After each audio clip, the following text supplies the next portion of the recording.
Existe um mundo onde os sons são reinventados. Um universo. O universo.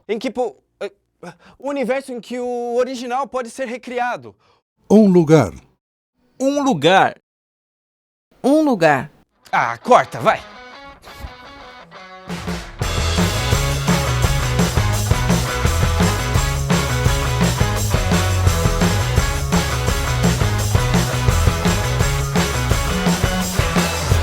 No ano de 1927, o diretor Alan Crosland lançou o filme The Jazz Singer, um dos primeiros registros que se tem do nascimento da dublagem no mundo. Mas foi em 1929 que foi lançado o primeiro filme totalmente dublado, Luzes de Nova York. Pouco depois, em 1938, estreava no Brasil o longa-metragem Branca de Neve e os Sete Anões, o primeiro a ganhar versão brasileira. Em 1946, Herbert Richards cria um dos primeiros estúdios de dublagem 100% nacional. Logo que as dublagens se popularizaram, a companhia passou a dominar cerca de 80% do mercado. Quem não se lembra da frase? Versão brasileira, Herbert Richards. E foi na década de 60 que um decreto do presidente Jânio Quadros determinou que todos os filmes transmitidos na TV deveriam ser dublados. A medida impulsionou o surgimento de estúdios como a AIC, atual BKS, que dublou séries clássicas, como Os Flintstones e Perdidos no Espaço. Depois da AIC, o que houve de marco foi a Alamo, que foi o grande estúdio, a grande empresa de verdade, né, de dublagem de São Paulo, e a Megasom, que foi uma produtora de dublagem monstro. Foi uma Globo, assim, produção 24 horas por dia, 7 estúdios funcionando sem parar, muitas novelas sendo dubladas, muitas séries, muita coisa na Megasom. Tem a família Bezerra, tem a família Baroli, tem a família Bortoleto, tem a família Pissardini, né, assim, então eu acho que isso é bem legal, né. E eu penso assim, a dublagem é uma família também, né. Cavaleiros do Zodíaco é um marco. Quando o Cavaleiros do Zodíaco apareceu no Brasil, tinham vindo coisas japonesas já para o Brasil, não só desenhos, tinha alguns desenhos, né, algumas animações tinham vindo para o Brasil, mas tinha vindo muito filme, né, o que eles chamam dos tokusatsus, né. A lenda sobre a regeneração da deusa da guerra Ares é verdadeira. E ela não será uma inimiga qualquer. Eu só espero que a Saori esteja bem. O CDZ começa na Gota Mágica, que fechou. Aí depois acho que foi para Master Sound, depois veio para Alamo. E aí veio para a gente. E agora os fãs exigem que seja feito por nós, exatamente porque eles percebem que nós temos esse olhar diferenciado. A gente não faz cada produção como mais um produto. Nós fazemos como mais um trabalho de arte. Na época, eu já trabalhava com televisão e não tinha criança dublando. E nós somos em 5, né? São 5 filhos. E como os 5 trabalhavam com televisão, falaram pra gente, olha, não existe criança na dublagem. Por que vocês não vão tentar? Nessa época só adulto fazia voz de criança. E nós fomos, e foi assim que a gente entrou pra dublagem. E foi uma coisa apaixonante e ficamos. Dublar é uma arte que exige muita atenção e baita empenho do ator. A vida dentro do estúdio é diferente dos palcos. O esquema, então, é se adaptar. E às vezes eu fazia campanhas publicitárias. E às vezes eu tinha que ir em estúdios de locução para gravar o spot da locução dessas campanhas publicitárias. E aí quando eu ia nesses lugares as pessoas falavam, pô, falavam pra minha mãe, leva ele pra dublar, ele lê, ele interpreta, e tava precisando de garotos na dublagem. Uma época que a dublagem tava virando... as emissoras começaram a exigir que crianças fossem dubladas por crianças e não por adultos. Até então a maioria dos adultos faziam as crianças. Eu comecei com a dublagem, depois fui para TV, para teatro, para rádio, mas nunca deixei a dublagem. Então, o fio condutor sempre foi a dublagem. Comecei em 68, então são 46 anos de trabalhos gerais, alguns forçados. No primeiro dia que eu cheguei na Herbert Richards, eu sentei no estúdio, e fiquei 5 segundos no estúdio, foi o tempo dele chamar um dublador, o dublador tinha faltado. E o dublador tinha uma voz parecida com a minha. Aí ele falou, olha, faltou o fulano, você quer fazer o papel dele? Eu falei, tudo bem, já estou aqui, eu faço. Eu sou ator desde pequeno e eu tinha um problema, eu era um ator que não gostava, eu gostava de aparecer, mas não demais. A ideia de ser uma celebridade, por exemplo, me apavorava. E era um dilema para mim, eu falei, como eu vou morrer de fome, porque no Brasil, se você não é famoso, você é um ator que não vai ganhar dinheiro, não vai se sustentar. Eu estava num momento muito delicado na minha vida, tinha perdido tudo que eu tinha na vida, menos a família. Tinha perdido emprego, residência, conta bancária, enfim. Eu estava naquela situação bem complicada, bem delicada. E um amigo meu que trabalhava com isso, ator também, que trabalhava em dublagem, falou, olha, tem um estúdio que está fazendo teste para isso, para dublagem. Você que está a fim de tentar? E eu fui. Eu fui lá com a cara e a coragem, com o desespero, precisando trabalhar. A influência da minha mãe ajudou bastante eu a entrar nesse mundo, assim. No começo, quando eu era pequena, eu peguei um pouco de bode de estúdio, assim, na verdade. Porque eu sempre saía da escola e vinha pro estúdio. E ficava até a hora da minha mãe sair. Então, pra quem não tá dublando, né, é um pouco chato mesmo você ficar dentro do estúdio tanto tempo, né. Então foi por isso que eu demorei um tempo a vir trabalhar com isso, porque pra mim era cansativo vir pro estúdio, assim. Mas aí quando eu comecei a fazer, que eu comecei a me apaixonar pelo trabalho. E aí não largo mais. Eu não sei se é a necessidade ou se isso já estava correndo aqui nas veias, mas eu sei que eu fiz o teste, passei e no dia seguinte já estava trabalhando. E nunca mais saí. O processo para dublar um filme, seriado ou desenho passa por diversos estágios, traduções, revisões, análises, assiste uma vez, assiste outra vez, divide os personagens, enfim. Não menos importante é a escolha do elenco, e é nessa fase que o diretor de dublagem deve buscar similaridades entre o personagem e o dublador. Às vezes o cliente pede teste. E aí você manda 3 opções para cada ator, você pega 3 dubladores que têm o timbre mais próximo, mas dentro dessa proximidade você precisa variar, você não precisa mandar 3 vozes iguais, é na mesma. A outra forma é o diretor pega o trabalho, o diretor de dublagem da casa, ele pega o trabalho, vai para casa e escala. Aqui vai fulano, aqui vai fulano, aqui vai fulano. Dublagem não é uma imitação, é um trabalho de arte. Então não podemos pedir que o ator imite o outro. A gente dubla de tudo o dia inteiro, todos os dias, né? Então tem o Discovery, tem um desenho mais simples, tem um filme da sessão da tarde. Para esses trabalhos, não existe não é que não haja um critério, mas não vai ter essa coisa de ter que fazer um teste para tudo. Vai ter o teste sim, para um filme muito importante, que vai para o cinema e tal. O estado ideal do dublador é quase um estado de meditação. É uma concentração total, que tem que ser atingida rapidamente, né? Você não tem um tempo de elaboração muito grande. Muitas vezes você não sabe o que você vai ver. O meu laboratório são as pessoas, né? O dia a dia, eu estou sempre observando reações, o jeito que as pessoas falam, andam, conversam, reagem. Trazer isso para o meu trabalho de ator.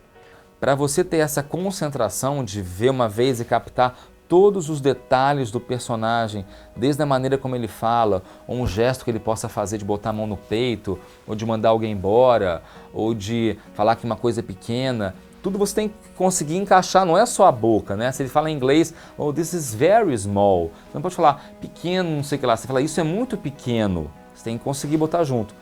Meninas, vamos agora saber o que está acontecendo. Você vê que a gente faz a cara, né, do Jerry, porque precisa, senão não sai. Não dá pra fazer. Meninas, ó, perdeu a intensidade. Meninas, venham ver os gadgets, né? Coisa desse tipo. Não dá pra você pegar uma Meryl Streep, sabe, uma atriz, uma Winona Ryder, e você chegar crua pra fazer um trabalho que aquela pessoa estudou, passou meses se dedicando àquilo, àquele texto, àquele personagem, e a gente tem horas pra chegar no que aquela atriz chegou em muito tempo de trabalho. Para um artista, a técnica para se dublar perfeitamente em um estúdio pode custar anos de prática. Na zona vermelha. A técnica da dublagem é muito complicada, você demora um bom tempo para dominar essa técnica, mas eu acho que o verdadeiro trabalho só acontece depois que você passa disso.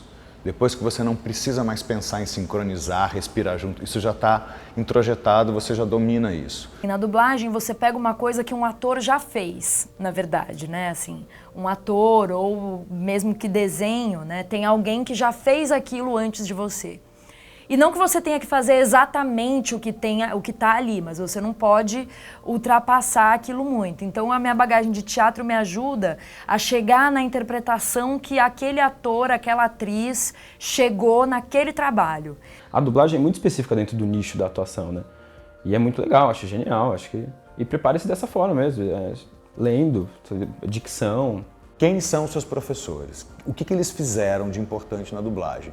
Se você chegar lá e tem um cara que você nunca viu, esse curso não é bom. Né? Se você tem um curso onde, por exemplo, o Wendel Bezerra dá aula, você sabe que esse é um curso que é bom. Se você tem um curso onde o Hermes Baroli dá aula, esse é um curso que é bom. Se você tem um curso onde o X dá aula que você nunca ouviu falar e você pergunta, o que você já dublou? Ah, o Homem 5 no filme... Um filme... Tem alguma coisa errada. É claro que quem sai de um curso sai muito mais bem preparado e pode se arriscar a fazer testes com muito mais tranquilidade. Porque, na verdade, para trabalhar no mercado, não é obrigatório um curso de dublagem, basta ser ator. Nós viramos moda, né? Todo mundo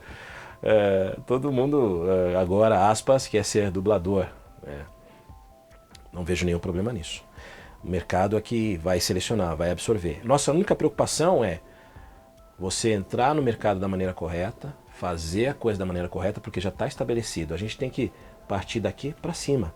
Conheça o mercado, visite os estúdios, veja como é feito o processo de trabalho, veja se você se adequa a isso. A pressão é muito grande, a exigência de resultado é muito grande. Se você pretende um dia fazer dublagem, procura saber como é que funciona o mercado. O mercado já está aí, já funciona, já é estabelecido. Nós estamos galgando novos patamares, novas mídias, novas formas de fazer. Mas a gente não quer perder o que nós já ganhamos.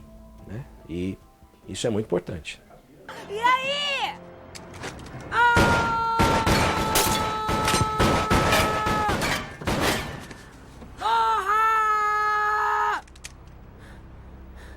Que merda. O que a gente precisa entender é que não pode traduzir uma palavra. A palavra não é traduzida, o que é traduzido é a ideia. Tá? Então, as estruturas das línguas são completamente diferentes. Então, você precisa conhecer muito bem a língua de fora, a língua inglesa ou a língua espanhola, e conhecer muito bem o português também. Ele tem que ter o cuidado com expressões idiomáticas, como trazer essas expressões para o nosso brasileirês, né? Como fazer isso de forma que fique natural. Por exemplo, o americano fala, eu não quero calçar o seu sapato. Aqui no Brasil ninguém quer calçar o sapato do outro, que ninguém é besta. Não é verdade? Agora a gente diz, eu não quero estar na sua pele. Tem uma fama de que na dublagem sempre se ameniza tudo.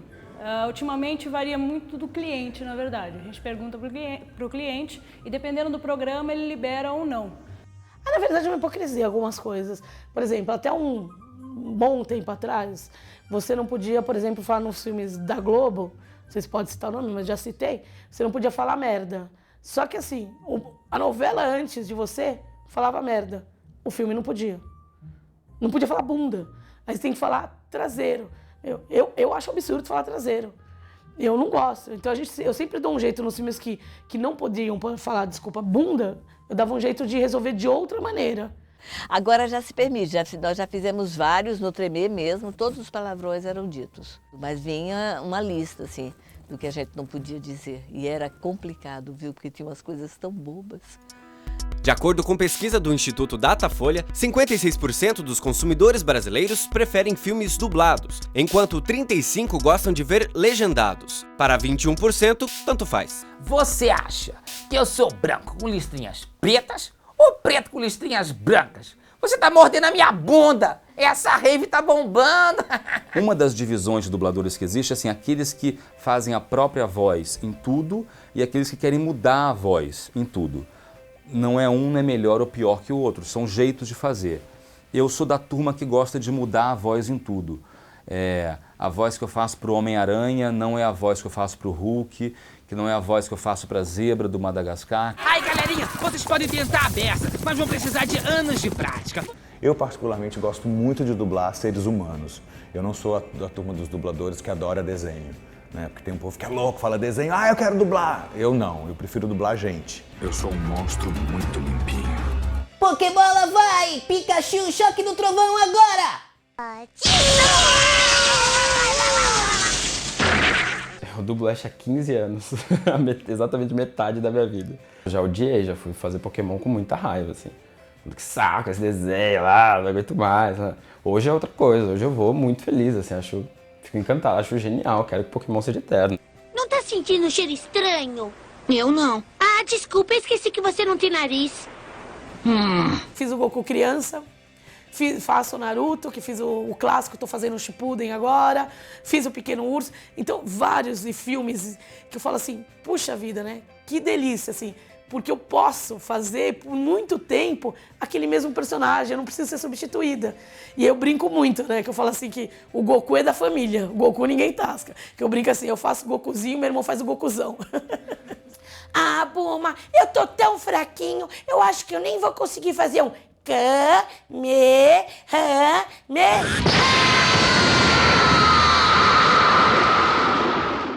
Pô, parceira, não fala assim. Aí, que é isso? Ô, Miley, vem cá. Todos eles têm um pouco de mim e ao mesmo tempo não tem nada de mim. Porque são pessoas interpretando outros papéis, né?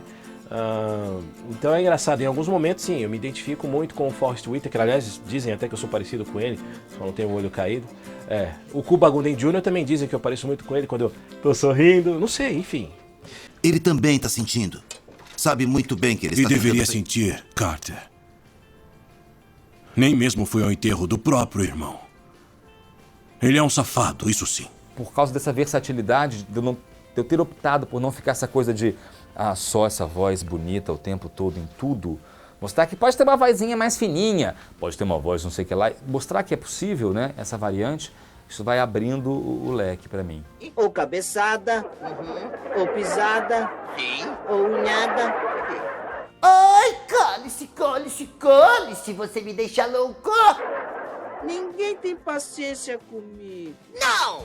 Em pleno século XXI, a dublagem ainda sofre preconceito daqueles que não concordam em ver o seu filme favorito adaptado ao português. E esse assunto rende uma polêmica e tanto. Sim, a gente criou uma mania, e é uma mania mesmo, de achar que o filme legendado ou a obra legendada é mais erudita, mais culta. Quem vê legendado é mais descolado. E eu acho particularmente isso uma grande besteira. Né? O povo brasileiro, assim como alguns outros, né, povos do mundo, tem adoração pelos americanos, né? Então a gente super sofre muito da influência americana. Nas TVs a cabo, hoje em dia a gente vê séries que chegam, ela mantém até o nome em inglês, né? Nem troca o nome da série, a série fica Fringe, Revenge. Tem pessoas que preferem ver o original, eu mesma, assim, tem atores que eu gosto muito que eu vou assistir o original, porque eu falo, eu quero ver como ele deu aquela entonação, como ele, né? Mas eu acho que a dublagem tá aí para ser usada e abusada também, né? Como eles fazem na Europa. A Europa, né, existe muito antes dos Estados Unidos, né? As pessoas, a cultura deles, fala-se francês há muito mais tempo do que se fala inglês americano. Então, por que eles vão deixar de falar o idioma deles, que existe há, né, não sei quantos séculos e séculos, para ir falar o idioma do americano que começou a existir, influenciado pela Inglaterra e tal. No Brasil, 75% dos filmes lançados pela PlayArt em 2013 tiveram cópias dubladas. No mesmo ano, na Alemanha, 90% dos 175 filmes lançados no país foram dublados, já no lançamento. Então você pega um Hitchcock, que é cheio de detalhezinho no canto da tela, passa um negocinho aqui atrás, né? E você tá ali lendo legenda, você perdeu. Então você perde na dublagem. Então eu prefiro ler o filme. Então você prefere ler filme. Eu amo cinema, não consigo ver dublado. Você prefere ler legenda, então vai ler o livro, cara. Porque você tá lendo o filme, você não tá vendo. Você perde, não dá. Existe ainda aí um pequeno foco, um pouco rançoso, de uma elite cultural meio boba, que não é exatamente a elite cultural, é uma elite cultural com aspas também, né? Não é exatamente a elite cultural, porque eu não consigo imaginar qualquer coisa que se denomine cultural que seja contra a utilização do idioma do seu próprio país, da sua própria cultura. Novos estúdios de dublagem, até mais baratinhos e com uma qualidade um tanto quanto duvidosa, aparecem por aí. Mas será que isso é bom? O mercado cresceu muito, não cresceu de forma regular, então você tem empresas como a própria empresa que a gente está agora, que é a Voxmundi, que são extremamente profissionais, com equipamentos de última geração, com um setor de tradução, até estúdios realmente fundo de quintal, que trabalham com mão de obra não especializada e que muitas vezes disputam o mesmo cliente com essa casa. A gente na dublagem tá sempre nessa luta, eu sempre vi a minha mãe nessa luta, e hoje em dia eu tô nisso, que é de convencer o distribuidor que um pouco mais que ele vai gastar é o que vai garantir a qualidade do filme dele. Nós somos muito baratos. A dublagem é mentira. Eles, de vez em quando a gente vê no jornal, a dublagem de não sei o que custou 100 mil. Eu digo, aonde? Cadê esse dinheiro que não veio pra gente? Não é verdade. É lamentável saber, infelizmente, que a gente tem, né, um submercado. É uma pena, eu lamento. E eu acho que eles estão perdendo. Eles podiam, né, ter uma maior qualidade, né? Você tem a Coca-Cola e o refrigereco cola, né? Só quando é um mercado é que isso acontece. Então tem aquele freguês pobrezinho que não pode pagar, vai consumir o refrigereco. O freguês que pode pagar vai pegar o refrigerante bom. Por que que nós seríamos diferentes? Vamos ser eternamente aquele clubinho de 300 pessoas, meia dúzia de empresas e vamos fechar. Isso é impossível, não está nas nossas mãos. Isso é um mercado. Vai abrir um monte de porcaria e daqui a pouco vai abrir um monte de coisa muito melhor do que nós. Eu sempre ouvi que a dublagem brasileira é a melhor do mundo. Desde criança eu ouvi isso. Como eu sou brasileiro, é claro que eu quero gostar da frase e quero acreditar que seja verdade. Isso vem decorrente de uma carta da Disney para um trabalho, que eu não vou nem lembrar qual é, não sei qual dos trabalhos, que a carta foi enviada dizendo que a dublagem daquele desenho, claro, são americanos, eles são os melhores do mundo, né? Para eles.